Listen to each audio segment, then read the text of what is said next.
স্বাগত। আজকে আমি চিংড়ি মাছের মালাইকারি করব। এখানে নিয়েছিলাম 2 কেজি চিংড়ি, সেখানে 1.5 কেজি হয়েছে। এই যে আমি সব এরকম করে ছাড়িয়ে নিয়েছি। আর চিংড়ি মাছটা আমি ভালো করে ধুয়ে ছাড়িয়েছি। তারপরে এর মধ্যে প্রচুর ঘিলু ছিল। আর এই চিংড়ি মাছটা আমি এই যে দুধ দিয়ে ধুয়ে নিয়েছি। আর ঘিলুটা এই যে এই জলটা রেখে দিয়েছি। এটার মধ্যে আমি চিংড়ি মাছটা সেদ্ধ করে নেব। আর নিয়েছি এখানে নারকেলের দুধ, এখানে পোস্ত বাটা আর চাল মগজ বাটা, এখানে টক দই নিয়েছি 50 গ্রাম মতন। আর নিয়েছি এখানে সর্ষে বাটা, সর্ষে বেটে আমি ছেঁকে নিয়েছি। যে ছিবড়েটা ফেলে দিয়েছি, সর্ষে আর কাঁচা লঙ্কা বেটে নিয়েছি।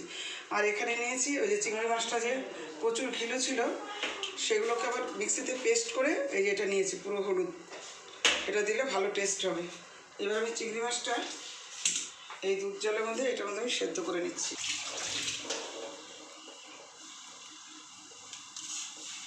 গরম এখানে আমি একটু লবণ দিয়ে দিলাম, হলুদ দিয়ে দিলাম, একটু লঙ্কার গুঁড়ো দিয়ে দিলাম। আমার আজকে কাঁচা লঙ্কাটা কম আছে।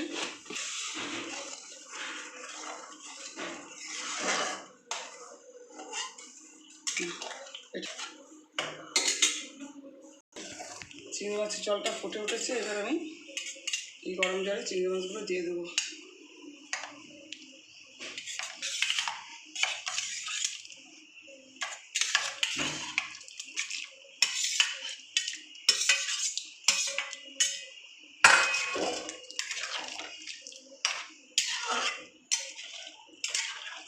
মাছগুলো সেদ্ধ হয়ে গেছে।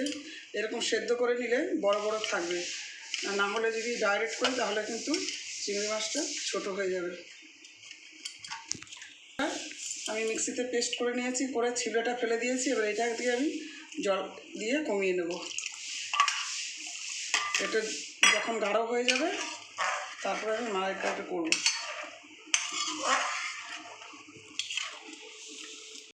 আমি একটু সামান্য চিনি দিয়ে দিলাম। আমি ঠান্ডা করে নেব। এরকম পাখার তলায় দিয়ে দিলাম। এই দেখুন, আমি আবারও বলে দিচ্ছি, প্রথমে আমি কাঁচা চিংড়িটা ভালো করে ধুয়ে নিয়েছি, যেহেতু বড় বড় চিংড়ি ছিল।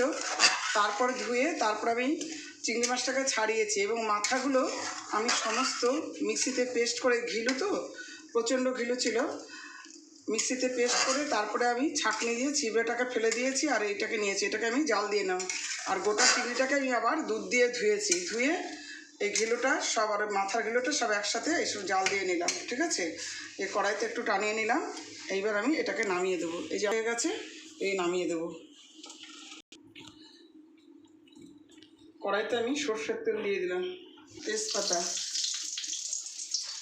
কাঁচা লঙ্কা থেতো করে দিয়ে দিলাম,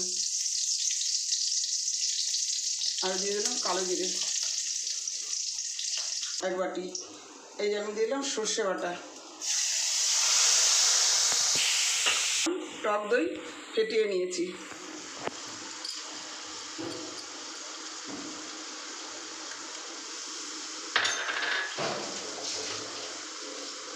দইটা দিয়ে সঙ্গে সঙ্গে নাড়তে হবে, নাহলে ছানা কেটে যাবে।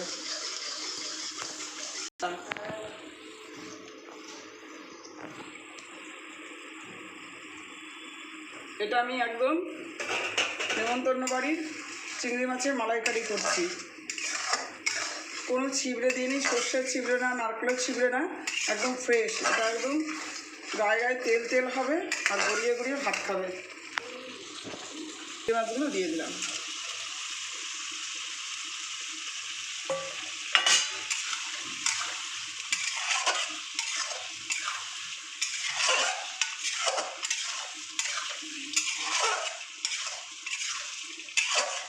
করে রেখেছিলাম ঘন করে, এবার আমি এটা দিয়ে দিলাম।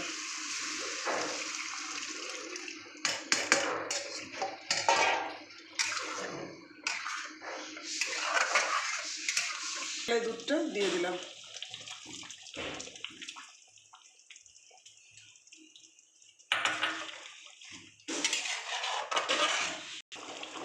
এই যে আমার চিংড়ি মাছের মালাইকারিটা হয়ে গেছে। এবার আমি কাঁচা সর্ষের তেল দেব, অনেকটা পরিমাণে কাঁচা সর্ষের তেল দেব। আমার চিংড়ি মাছের মালাইকারিটা হয়ে গেছে। আমি যেভাবে করেছি আপনারা সেভাবে করবেন, এবং যদি করতে পারেন বাড়িতে খেয়ে প্রত্যেকে ভালো বলবে।